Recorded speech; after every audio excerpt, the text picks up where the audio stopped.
ya Esoko TV popote mlipo Kenya na pia dunia zima, kwa sababu nina imani ya kwamba mnaipenda na mnafurahia wakati ambapo mnatazama vipindi tofauti tofauti. Na niseme nafasi hii pia nishukuru wasimamizi na wamiliki wa runinga hii kwa sababu ya kuruhusu pia neno la Bwana ikaweze kuhubiriwa na tukaweze kufikia watu wengi. Na niseme ya kwamba Mungu akaweze kuwabariki na kuwapanulia mipaka hadi mbali, kwa sababu mmekumbalisha nafasi hii ili tukaweze kushiriki neno la Bwana kila mara. Na ina imani ya kwamba Mungu aliye juu atawapanulia mipaka na mtaenda mbali zaidi na zaidi. Basi kwa majina naitwa Frederick Mwendwa, mchungaji. Tuko pale Mathare North, sehemu inaitwa NIS, kanisa inaitwa Christ Dominion Ministries Remnant Center. Tuko chini ya Bishop Dr. Jonathan Kitavi na tunabarikiwa na ninashukuru kwa yote. Basi nataka tuingie katika neno la Bwana ili tukaweze kubarikiwa, kwa sababu mwanadamu ataishi kwa neno la Bwana.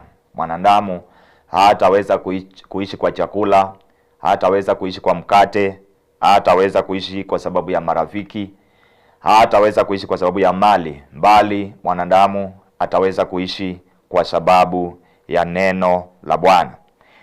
Ningependa tukaweze kusoma maandiko katika kitabu cha Waamuzi. Kifungu ni kile cha 11 na mstari ule wa kuanzia, na tutaweza kubarikiwa na Bwana. Biblia inasema ya kwamba basi huyo Yeftha Mgileadi alikuwa mtu chunjaa sana, naye alikuwa ni mwana wa mwanamke kahaba. Gileadi akamzaa Yeftha, mkewe huyo Gileadi akamzalia wana, na hao wana wa mkewe hapo walikuwa wamekuwa wakubwa.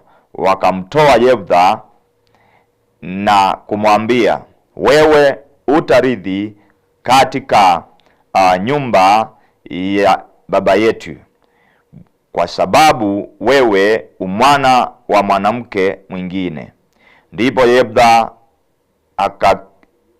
akawakimbia hao ndukuze, akakaa katika nchi ya Tobu, na watu mabaradhuli walikwenda na kutengamana na Yeftha, wakatoka kwenda pamoja naye. Ikawa baadaye wana wa Amoni wakapigana na Israeli. Ikatukia hapo wana wa Amoni walipopigana na Israeli, wazee wa Gileadi wakaenda kumtwaa huyo Yeftha katika ile nchi ya Tobu. Wakamwambia Yeftha, njoo kupigana na wana wa Amoni. Njoo wewe uwe kichwa chetu ili tupate kupigana na wana wa Amoni. Yeftha akawaambia wazee wa Gileadi, je, nyinyi hamkunichukia mimi na kunifukuza nitoke katika ya nyumba ya baba yangu? Basi kwani kuninjilia hivi sasa wakati mlio katika taabu? Wazee wa Gileadi wakamwambia Yeftha, kwa ajili ya hayo sasa tumengeuka kukuelekea wewe, na tena ili uende pamoja nasi kupigana na wana wa Amoni, nawe ukuwa kichwa chetu juu ya wenyeji wote wa Gileadi. Basi wacha tuombe. Baba, asante kwa neno lako, libariki tunapoenda kulishiriki. Naomba likafikie mtu na likambadilishe maisha yake. Tumia kama chombo kuyanena mapenzi yako, ili Bwana anayesikiliza na anayetazama akaweze kupata sauti ambayo itakuwa ni sauti ya msaada na sauti ya ukombozi katika maisha yake. Asante Yesu kwa uaminifu, na ni kwa jina la Yesu Kristo tumeomba na kuamini. Basi asubuhi ya siku ya leo tunapoenda kushiriki neno la Bwana, naamini ya kwamba utaenda kupokea kitu kipya na utaenda kupokea nguvu mpya ya kuendelea. Ujumbe wangu nataka tukazungumze, ama nimeupa ujumbe huu, jipe moyo katika Bwana. Jipe moyo katika Bwana. Jipe moyo katika Bwana.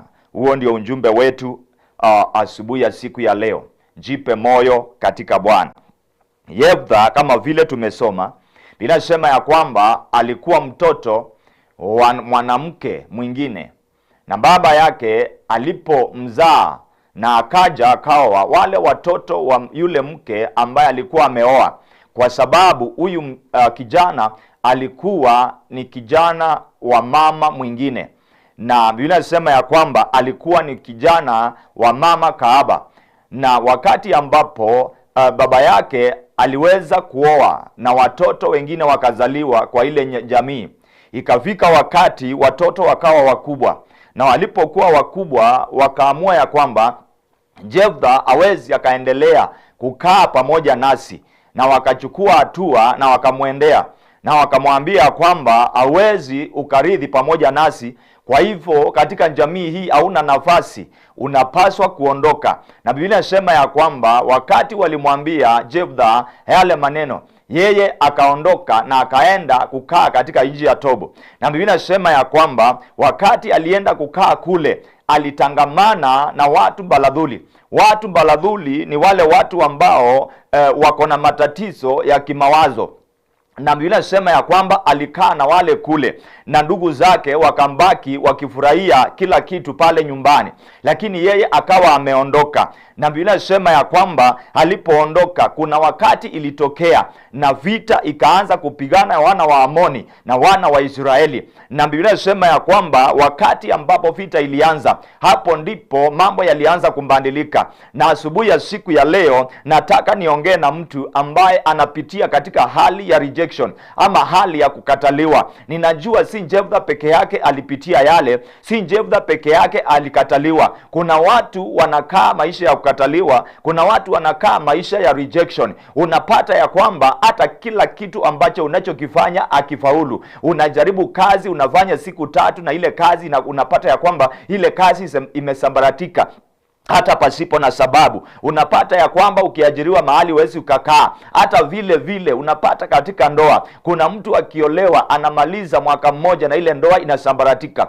Kuna watu wanapitia katika hali ya ukataliwa kwa mambo tofauti tofauti, lakini asubuhi ya siku ya leo nimekuja nikuambia kwamba jipe moyo katika Bwana. Ni kwa sababu Mungu akiwa pamoja na wewe atafanya njia hata pasipo na njia. Jipe moyo katika Bwana. Wakati ambapo walimfukuza Yeftha hakujihurumia, lakini aliondoka na akajua ya kwamba siku moja Mungu atamjalia na kuna milango itafunguka siku moja. Yeye hakuwa na wasiwasi. Nami nimekuja nikuambie asubuhi ya siku ya leo, hata kama unapitia mazito, hata kama marafiki wamekuondokea, hata kama wale wa karibu wamekukataa, nikuambia kwamba kunaye Mungu ambaye tayari yuko ni kwa ajili yako. Kunaye Mungu ambaye kila wakati anasimama na watu wake. Kunaye Mungu ambaye kila wakati anasimama na watu wake na kuwatia nguvu. Yeftha akafukuzwa na akamwambia hawana haja na yeye. Leo hii kuna mtu aoni dhamana yako. Leo hii kuna mtu ana haja na wewe. Lakini nataka nikuambia kwamba kunaye Mungu ambaye wewe ni wa dhamana kwake. Watu wanaweza kuona hauna dhamana katika maisha yao, ni kwa sababu ya yale unapitia. Unajua ya kwamba wakati umepitia changamoto, wakati umepitia mazito ya maisha, watu wengi ukuondokea, na watu wengi hawaoni faida yako katika maisha yao. Wanaweza wakakuondokea, wanaweza hata kukosa kuchukua simu zako, wanaweza kukuona na wakajifanya hawajakuona. Lakini nataka nikuambia kwamba mapito ni ya muda. Mapito haikuji kukaa milele. Mapito inakuja, na ndio maana inaitwa mapito. Ni season tu, inakuja na inapita. Na wakati ambapo itapita, Mungu yuko tayari kukuinua. Najua ya kwamba ninapoongea kuna mtu amepitia mambo mazito, kuna mtu amepitia mambo mangumu, kuna mtu amepitia kukataliwa, kuna mtu anashindwa atafanya nini. Lakini nimekuja asubuhi ya siku ya leo ambayo unatazama TV ya Isoko TV, ni kuambie ya kwamba jipe moyo katika Bwana, kwani kuna matumaini. Hata kesho Mungu atakuinua, hata kesho kutwa Mungu atafanya njia ni kwa ajili ya maisha yako. Unaweza kuwa umefika mwisho, unaweza kuwa umetafuta njia au njui itatokea wapi katika ile hali unapitia, lakini kuambie asubuhi ya siku ya leo tulipoanza mwezi huu na tukaendelea, leo hii mwezi huu bado haujasonga sana, ni mwezi ambao tunaweza sema bado ni mchanga. Ni kuambie ya kwamba katika mwezi huu mambo yanaweza kubadilika. Unaweza ukaamka asubuhi ya siku ya leo na mwezi huu wa 8 ukawa ndio mwezi wa mabadiliko katika maisha yako. Mwezi huu wa 8 ukawa ndio mwezi wa kubadilisha mambo yako. Kwa hivyo ndugu yangu, dada yangu, usivunjike moyo. Mama yangu, popote ambapo unatazama, ni kuambie ya kwamba jipe moyo katika Bwana. Wakati mmoja Daudi alitoka katika vita na akapata mji umechomwa wa Zikilagi, na Biblia inasema ya kwamba wakati ambapo alipata mji umechomwa, hata wale ambao walikuwa wameenda vita na wao wote wakamuinukia na wakawa kinyume na yeye, akawa wamemkataa na wameona hawajaona umuhimu wake. Lakini Daudi, Biblia inasema ya kwamba alijipa moyo ndani ya Kristo na akachukua hatua ya kwenda mbele za Bwana, na Biblia inasema ya kwamba alipoenda mbele za Bwana, Mungu akatamka jambo na akatoka mneno ni kwa ajili ya hali ambayo alikuwa anapitia, na akamwambia kwamba fuatilia wale watu na utaweza kuwapata, na sio kuwapata tu bali utarejesha kila kitu, utaregesha kila kitu. Na Biblia inasema ya kwamba Daudi akachukua hatua na akafaulu na akaregesha kila kitu. Nimekuja nikwambia, wakati ambapo umepitia mazito, si wakati wa kuacha Mungu. Wakati ambao umepitia changamoto, si wakati wa kuacha Mungu. Wakati umepitia kukataliwa, si wakati wa kuvunjika moyo, bali ni wakati wa kusimama imara na kungojea Bwana kwa subira, kwa sababu yeye ni Mungu ambaye ambadiliki. Yeye ni Mungu, ahadi zake ni za milele na milele. Na wakati amekuahidi ya kwamba atakuinua, wakati amekuahidi ya kwamba yuko pamoja na wewe, nataka nikuambie dada yangu, mama yangu, usiofu. Ndugu yangu, baba yangu, usiofu. Mungu yuko pamoja na wewe katika hali zote. Ninajua unaweza kuwa umepitia katika hali ya kujifunjika moyo, umepitia katika hali unasikia maisha haina ladha tena, lakini nataka nikuambie ya kwamba ndani ya Kristo mambo yote ni sawa. Ndani ya Kristo mambo yote ni sawa. Kuna watu walianza wakiwa wameshindwa, kuna watu walianza wakiwa hawana matumaini, lakini walipojaza matumaini na wakajipa moyo ndani ya Kristo, leo hii wako na ushuhuda. Wanajua ya kwamba Yesu anaua, anatenda. Wanajua ya kwamba Mungu, mtu akitembea na Mungu huwa anabadilisha hatima na maisha yake. Kwa hivyo asubuhi ya siku ya leo unapotazama TV ya Isoko TV, ni kuambia ya kwamba usivunjike moyo dada yangu, jitie nguvu katika Bwana. Jephthah aliondoka na akaondoka, isipokuwa mambo hayakuwa mazuri, lakini kumbe mbele ilikuwa sawa. Ni kwa sababu Mungu alikuwa pamoja na yeye. Ikatokea wakati vita ikainuka ya Waamoni na Waisraeli. Walipoona hii vita itawalemea, vinasema ya kwamba wakakaa chini na wazee wakatumwa. Hakukutumwa vijana kule, kulitumwa wazee. Nimekuja nikuambia kwamba hata kama umepitia katika rejection, hata kama kuna watu walikukataa kwa sababu ya hali yako, wataenda kutumana ni kwa ajili ya maisha yako. Kuna watu ambao watakutafuta ni kwa sababu ya pale Mungu anaenda kukuweka, ni kwa sababu ya kile Mungu ameweka ndani yako. Hicho ndicho kitafanya watu wakutafute, hicho ndicho kitafanya wanadamu wakutafute. Kama hautavunjika moyo, kama utajitia nguvu katika Bwana, nataka nikuambia kwamba watakutafuta ni kwa sababu hauko peke yako. Watatafuta Mungu aliye ndani yako, watatafuta ni kwa sababu kunacho kitu ambacho ni cha kitofauti kiko katika maisha yako, na Bwana wa majeshi ataenda kukutia nguvu. Wakati ambapo Jephthah alifukuzwa, alienda akakaa kule, lakini wakati vita iliinuka, wakaona dhamana yake. Nimekuja nikuambie wewe ambao unapitia mazito, wewe ni wa dhamana. Hata kama mambo haiko sawa, bado wewe ni wa dhamana. Endelea kushikilia imani ndani ya Kristo, endelea kushikilia imani ndani ya Kristo. Usivunjike moyo wala usikate tamaa. Ndugu yangu, dada yangu, usikate tamaa. Yesu yuko ni kwa ajili ya maisha yako. Yesu yuko ni kwa ajili ya kukuinua. Yesu yuko ni kwa ajili ya kukutia nguvu. Hata kama safari ni zito namna gani, hata kama unasikia kurudi nyuma, nimekuja asubuhi ya siku ya leo nikwambie, jipe moyo, usirudi nyuma. Yesu yuko pamoja na wewe. Hako ni kwa ajili ya maisha yako, hako ni kwa ajili ya familia yako, hako ili akaweze kukutia nguvu. Ninajua ya kwamba unaweza kuwa umepoteza vitu, unaweza kuwa umepoteza kazi, unaweza kuwa umepoteza heshima, unaweza kuwa umepoteza kazi ya mikono ambayo ulikuwa unafanya, unaweza kuwa umepoteza biashara, unaweza kuwa umepoteza jamii, lakini nimekuja nikwambie, jipe moyo katika Bwana. Jipe moyo katika Bwana. Hii dunia ambayo tunaishi siku ya leo, usipojipa moyo ndani ya Kristo, wanadamu watakuvunja moyo tu. Wanadamu watakuambia vile utashindwa, wanadamu watakuambia vile walipitia kama wewe na walishindwa. Lakini wakati unaweka matumaini kwa Bwana, naye anasema ya kwamba ujitie nguvu, yeye akiwa upande wako, hakuna silaha inaweza ikatengenezwa kinyume na maisha yako ambayo itaweza kufaulu. Jitie nguvu katika Bwana. Jefta akanjitia nguvu, injapokuwa alikuwa amefukuzwa, injapokuwa mwanzo wake haukuwa mzuri. Unasikia anaitwa kijana wa kahaba, injapokuwa mwanzo wake haukuwa wa kupendeza, injapokuwa mwanzo haukuwa wa kufurahisha, lakini yeye alijitia nguvu katika Bwana.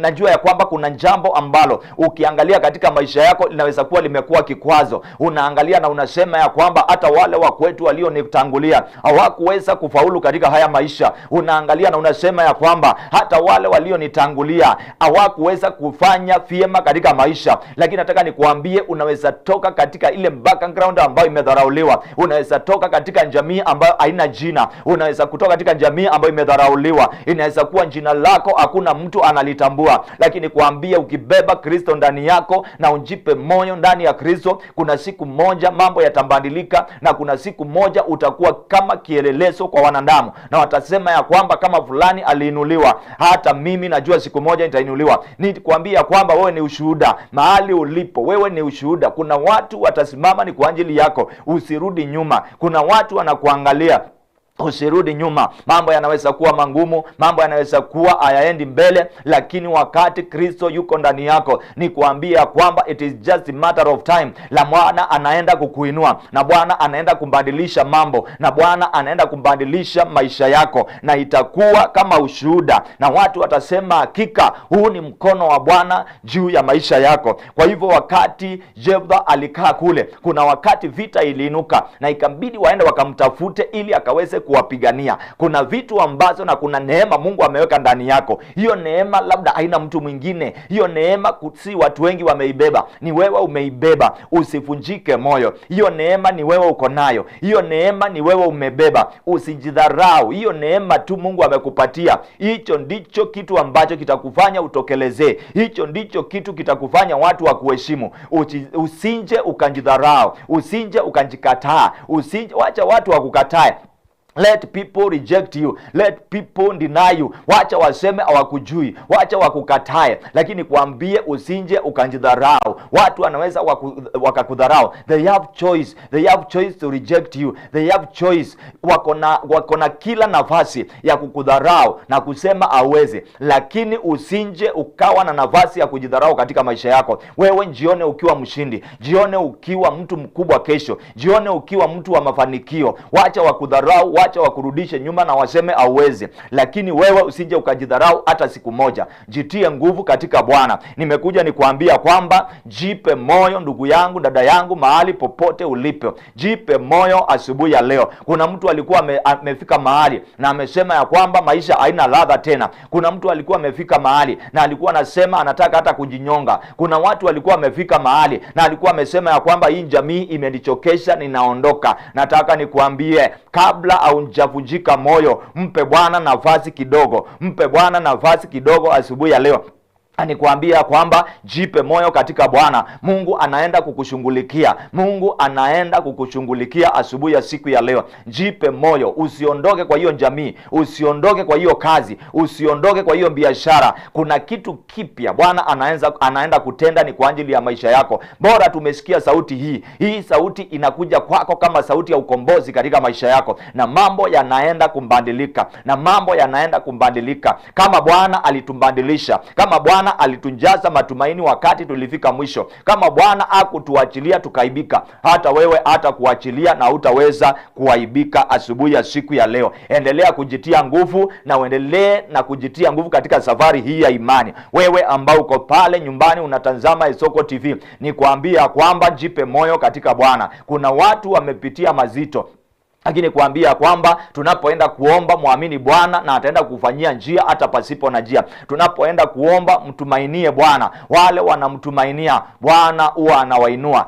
Tia bidii katika maombi. Tia bidii kwa kumtafuta Bwana. Biblia inasema ya kwamba Methali 8 ukisoma pale mstari wa 17, ninawapenda wale wanipendao na wanitafutao kwa bidii wale wataniona. Bwana anasema ya kwamba anawapenda wale wanampenda. Nimekuja nikuambie, tia bidii na uendelee kumpenda Bwana. Tia bidii na uendelee kumpenda Mungu. Tia bidii katika hali zote na uendelee kumpenda Bwana, kwa sababu anasema ninawapenda wale wanipendao na wanitafutao kwa bidii wale nitaweza kuwainua. Nikwambie ya kwamba Bwana ataweza kukuinua asubuhi ya leo. Tia bidii kwa kumtafuta Bwana. Ninajua umetumia muda mwingi kutafuta marafiki ni kwa ajili ya shida yako. Ninajua umetumia masaa mengi kutafuta marafiki ili ukaweze kuwaelezea yale umepitia. Ninajua umetafuta marafiki kwa muda mrefu ili waelezee, lakini hawajaleta jibu katika maisha yako. Lakini nimekuja nikuambia kwamba badala ya kutumia masaa mengi kuelezea wanadamu kile umepitia,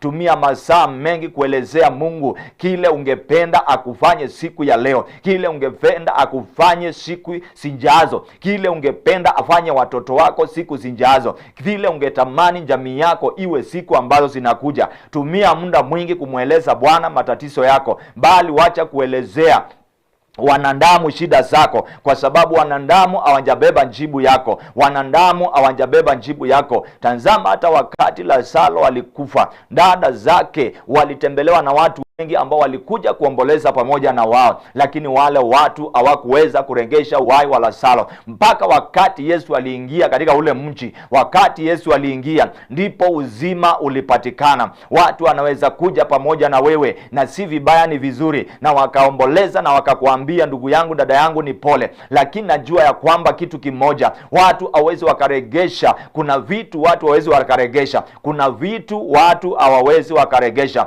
Watu wanaweza wakaregesha baadhi ya vitu, watu wanaweza wakaregesha baadhi ya vitu zingine, lakini kuna vitu zinahitaji Mungu ili zikaweze kumbadilika. Kuna vitu zinahitaji Mungu ili zikaweze kumbadilika.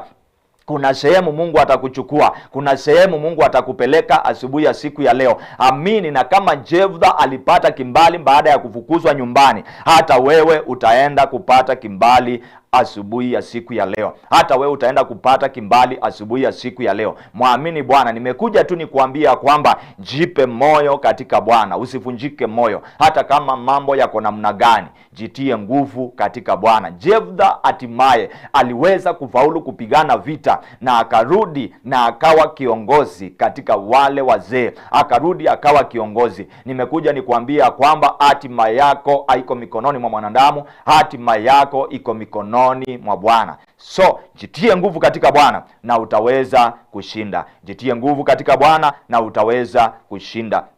Kuna sehemu unaweza pelekwa na marafiki, kuna sehemu unaweza pelekwa na wazazi, lakini kuna sehemu zingine unahitaji neema ya Bwana ili kuwekelee mahali pale. Kuna sehemu unaweza pelekwa na masomo, kuna sehemu unaweza pelekwa na makaratasi yako, lakini kuna sehemu unahitaji neema ya Bwana ili kuweke pale. Kwa hivyo niseme ya kwamba ninapotamatisha, jipe moyo katika Bwana. Jipe moyo katika Bwana. Usivunjike moyo hata kama hali iko namna gani. Jipe moyo katika Bwana na Mungu ataweza kukusaidia. Ninajua umepitia mengi, lakini jipe moyo katika Bwana. Unaweza kuwa uko pale na unasema ya kwamba sijaokoka, natamani niokoke. Sijaokoka, natamani niokoke. Nikwambia kwamba kuokoka ni rahisi. Tunapoenda kuomba, wewe ambao uko na matatizo, wewe ambao unapitia rejection, tunaenda kuomba na Mungu ataenda kukutendea. Nataka tuchukue dakika moja ili tukaweze kuomba, kisha tutaweza kutamatisha. Yale unapitia ni kwa muda. Yale unapitia ni kwa muda. Uko pale na unasema ya kwamba natamani Mungu anisaidie. Wacha tukaweze kuomba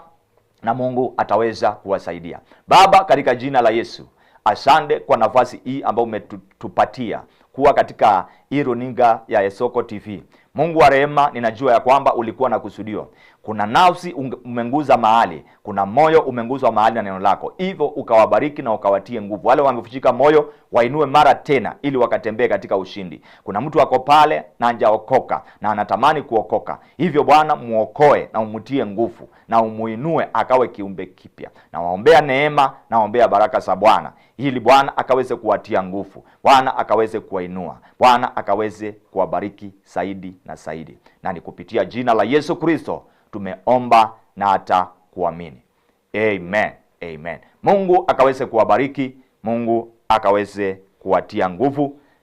Tuko pale pande sa Mathare North karibu na NYS. Kanisa inaitwa Christ Dominion Ministries Remnant Center, na pale tunabarikiwa. Kwa hivyo Mungu wa rehema awabariki, muwe na ibada nzuri na usikose kwenda kanisani. Enda kanisani na ubarikiwe. Amen. Amen. Sana. Umesema kanisa ni? Kanisa inaitwa Christ Dominion Ministries Remnant Center pale Mathare North NYS. Yeah. Maybe siku moja tutakutembelea. Karibuni. Basi wetu yakitukubalia makituleta. Amen. Atawaleta. Asante sana. Labda unaweza kusalimia familia yako, labda wanakuwa tazama. Yeah.